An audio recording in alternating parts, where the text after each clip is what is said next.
Repair Clinic encourages you to perform this procedure safely. In this video, we will show one or more of these icons to alert you when to use caution. As with any repair, be sure to unplug the appliance before beginning.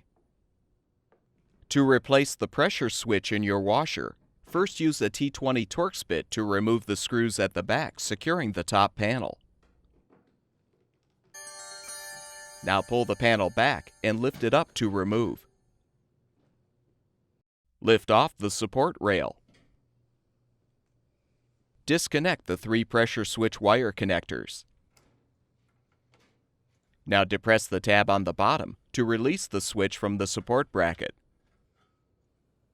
Use a flathead screwdriver to help detach the air pressure tube from the old switch.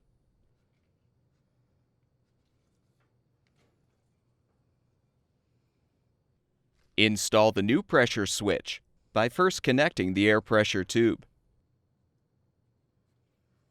Snap the new switch into position on the support bracket and connect the 3 wire connectors.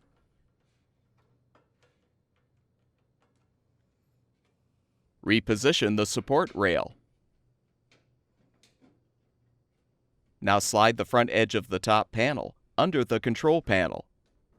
Align the panel with the support rail and the pins on the frame, then push down. Replace the screws in the back.